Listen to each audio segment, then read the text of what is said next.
কয়েক মাস সংকোচনমূলক নীতিতে থাকবে সরকার, উদ্দেশ্য মূল্যস্ফীতি নিয়ন্ত্রণ, এমন সিদ্ধান্তের কথা জানিয়েছেন অর্থমন্ত্রী আবুল হাসান মাহমুদ আলী। সংবাদ সম্মেলনে তিনি জানান, 2025 সালে যোগ দেওয়া সরকারের সব কর্মচারীকেই সর্বজনীন পেনশনে অন্তর্ভুক্ত হতে হবে। সংসদ সদস্যদের গাড়ি আমদানিতে সংশোধন হবে আইন। বাজেট পরবর্তী সংবাদ সম্মেলনে এক পর্যায়ে অর্থনৈতিক সংকট নিয়ে সাংবাদিকদের প্রশ্নে মেজাজ হারান। এই যে বইটা দিয়েছি আমরা, বইটাও পড়েন, বক্তৃতাটা ওই বোধহয় খবরের কাগজে যেগুলো বের হয় ওগুলো পড়েছেন। আরো একটু পড়ে টড়ে আসবেন, এইভাবে অতি সরলীকরণ করবেন না, একটু ম্যাচুরিটি নিয়ে আসেন। প্রশ্ন যখন করেন কিভাবে প্রশ্ন করে এগুলো একটু শিখতে হবে আপনাদের। মূল্যস্ফীতির চাপে দরিদ্র হচ্ছে মানুষ, ব্যাংক খাতে দুর্দশা, রাজস্ব আদায়ে স্রোতগতি, ডলার সংকট সহ বাজেট বাস্তবায়নের চ্যালেঞ্জ নিয়ে প্রশ্ন করাতেই এভাবেই মেজাজ হারান অর্থমন্ত্রী। দেখে একটু শিখেন, তাহলে আমাদেরও কাজ করতে সুবিধা হবে। বাজেটোত্তর সংবাদ সম্মেলনের শুরুতে লিখিত বক্তব্য পাঠ করেন তিনি। সাংবাদিকদের করা বেশিরভাগ প্রশ্নই অন্যদের দিকে ঠেলে দেন। সেগুলো খবরও রাখেন না। মূল্যস্ফীতি নিয়ন্ত্রণে সংকোচনমূলক নীতি অস্ত্র হিসেবে ধরে রেখেছেন অর্থমন্ত্রী। দাবি করলেন, সরকারের নেয়া উদ্যোগে কমবে মূল্যস্ফীতির হার।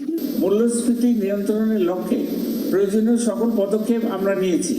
মূল্যস্ফীতি নিয়ন্ত্রণ যেহেতু আমাদের এখন সর্বোচ্চ অগ্রাধিকার, সেহেতু সংকোচনমূলক নীতি কৌশল আরো কিছুদিন চলমান থাকবে। ঘাটতি মেটাতে বাজেটে 1,37,500 কোটি টাকা ব্যাংক ঋণ নেবার পরিকল্পনা করেছেন অর্থমন্ত্রী। প্রশ্ন হচ্ছে, এতে বেসরকারি খাতে ঋণ প্রবাহ কি কমে যাবে? জানালেন, সব অর্থমন্ত্রী ব্যাংক থেকে ঋণ নেয়। এটা সব বাজেটে সব অর্থমন্ত্রীরাই করেন, সব সরকারই করেন, এবং উন্নত দেশে এর পরিমাণ অনেক বেশি। আমরা তো এবার 5% মধ্যে এটাকে ধরে রেখেছি।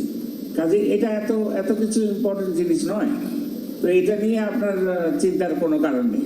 সরকার ব্যাংক থেকে ঋণ নিলে নগদ অর্থ বা তারল্যের সংকট হবে কিনা এমন প্রশ্নে অর্থমন্ত্রী বলেন, তারল্য সংকট চলমান প্রক্রিয়া, বাংলাদেশ দেউলিয়া হয়ে যায়নি। এমপিদের শুল্কমুক্ত গাড়ি আমদানি বন্ধে সংশোধন করা হবে আইন। তারল্য সংকট এটা কিন্তু থাকছে না। কেউ কেউ বলেছেন যে বাংলাদেশ শ্রীলঙ্কা হয়ে যাচ্ছে, কিন্তু হয় নাই তো কাজেই এটা একটা কন্টিনিউয়াস এবং একটা ডাইনামিক মডেলের মধ্যে আমরা কাজ করছি, তো এই জিনিসটা মাথায় রাখতে হবে। সংবাদ সম্মেলনে বলা হয়, ডলার সংকট মোকাবেলায় নানামুখী উদ্যোগ নিয়েছে সরকার।